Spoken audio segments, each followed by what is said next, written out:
Well, we have a storm brewing that is going to dump heavy rain at times across San Diego, California.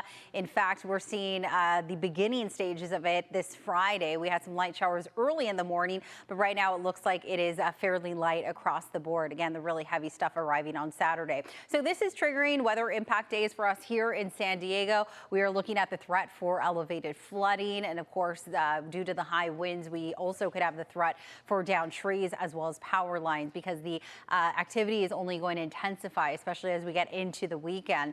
We are looking at the heaviest rain Saturday, and then things are going to simmer down, continuing to linger into Sunday, but not nearly as widespread nor heavy.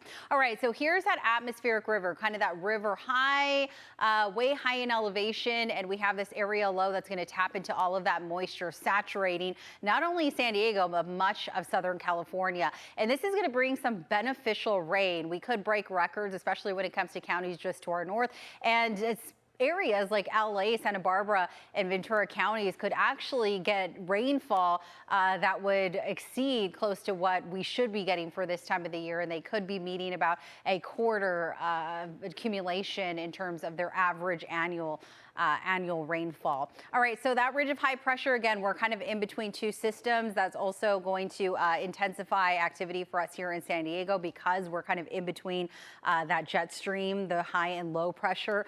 Countywide flood watch will be issued for the entire region starting tomorrow early morning around 4 o'clock, lasting all the way through 10 a.m. The coast and valleys, earlier this week, we were seeing that we could get anywhere between 3 to 4 inches. Now it looks like that number has decreased a bit. The coast and valleys, our most populated neighborhoods, will get anywhere between 1 to 2 inches, and the mountains could accrue anywhere between 2.5 to 3.5 inches, and the high deserts will even get in on the action, getting anywhere between 1 to 2 inches of rainfall. Here's what it looks like across our day-by-day chances. This is our meteogram. Notice how the chance for rain really soars tomorrow, especially to that 100% level, down to about 54 on Sunday. But we're looking at mostly, again, wet conditions all the way through late next week. Our greatest chance of seeing any dry weather would be middle of next week on Wednesday. So here's a quick look at that play-by-play of the rain as we fast forward this, kind of put it into motion. We're looking at widespread light showers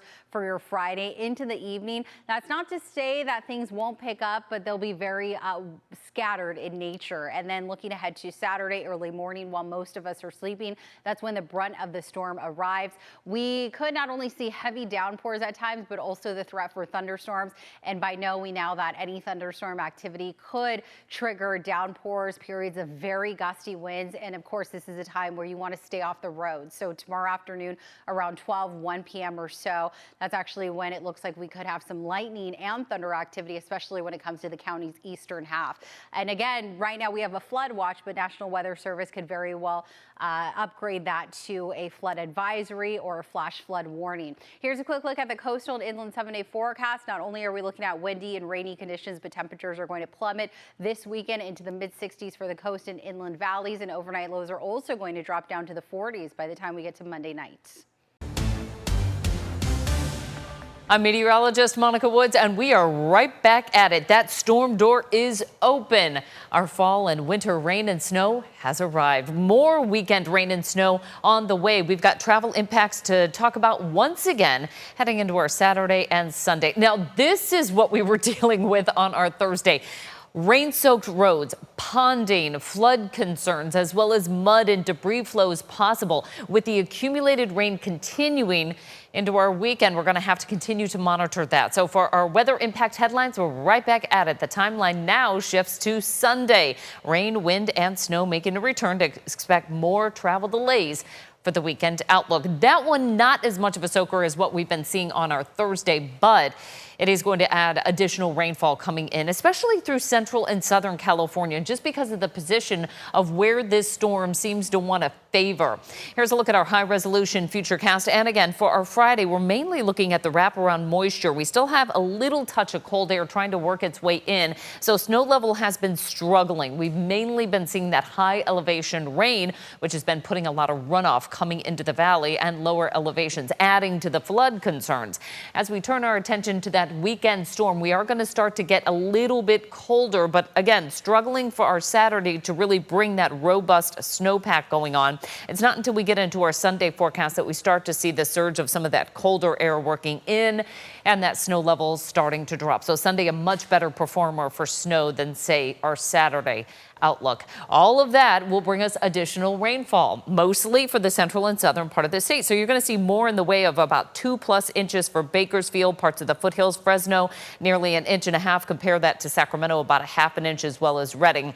Again, this is going to favor areas south of I-80. Our Friday temperatures, at least we're starting to see some drying take shape during the afternoon. Highs are going to be close to 50 for the high country. As we move into the foothills, highs are going to be in the low to mid 50s. This is much cooler than where we started off for the work week. As we move our way southward, Yosemite up to 50 degrees should be able to get some really nice snow at the highest elevations above 9,000 feet. So that at least starts to get a little bit of that snowpack going. 60s throughout the Central Valley. That includes Fresno as well as Madera. As we move into the Central Coast, highs are going to be in the 60s. We still see some lingering showers along the Central Coast for our Friday, as well as parts of the San Joaquin Valley. That low really struggling to kind of make that final push off to the east. So we'll still be dealing with the lingering showers. In the Bay Area, highs in the 60s for our Friday. Inland areas also in the 60s. There's not a huge temperature variation from the coast to the valley, as you can see here. 60s along the northwest coast. That's what we'll see for the north end of the valley. 50s as we head over towards Plumas and Lassen counties. 60s right through the capital region, with overnight lows dropping into the upper 40s to right around 50. Moving on to our extended forecast, of course, that includes that kind of washed out weekend. Mostly Saturday late in the day through Sunday is when we see most of that coming through. Now, this will have lingering impacts for Monday morning's commute. So Thursday, not a great one. Friday, a little bit better, but then we're right back at it for early next week. But again, we have that weather impact alert for Sunday, disruptive weather over the weekend, more rain next week. From the mountains to the coastline, preparations are underway ahead of this storm. CBS 8's Regina Yarita live in Oceanside right now. Lifeguards on high alert there this morning, right? Yeah, that's correct. But this morning, it seems like it's pretty calm, at least at this time. Earlier this morning, we did notice a little bit of some moderate showers. It was enough to make our roads pretty wet and slippery. That's something that we noticed on our way here on the 5 heading northbound. So if you are heading out for your morning commute, remember to slow your speed. You want to avoid areas of standing water during a storm. Do not drive through flooded roadways. You don't know the condition of the road under the water. But as mentioned yesterday, from the coast to the mountains, city and county crews were hard at work preparing for this storm.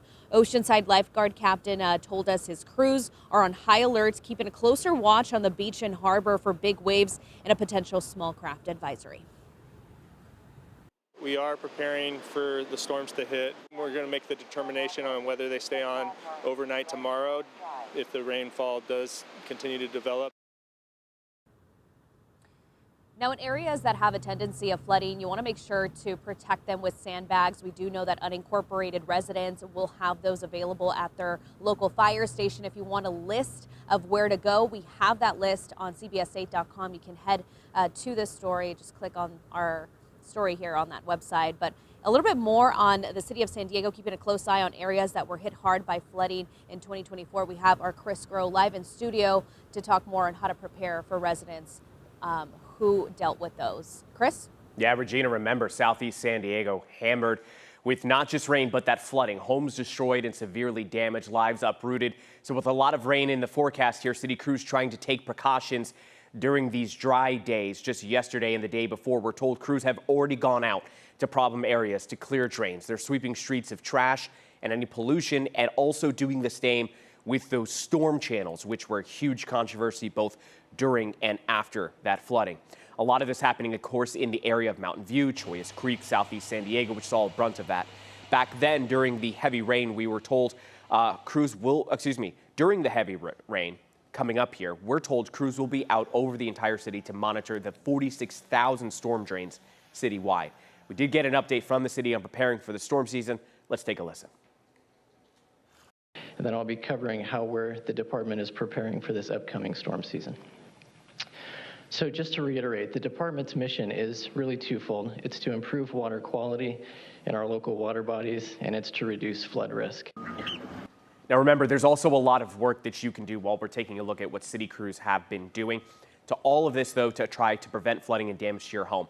Have a plan for if it does flood. Of course, know where the clearest and most secure exit out of your neighborhood is. Then sweep debris and leaves from both your storm drains near your home and curb gutters as well, too. Know the safest route out, like I said, and put valuable documents in waterproof containers. Now, sandbags will also be available. Martin Luther King Jr. Rec Center, just the bags, though, not sand. Back to you guys. Thank you very much, Chris. And for the very latest weather conditions and alerts on the go, download our free CBS 8 app. You'll find it on Google Play or the Apple App Store on your phone.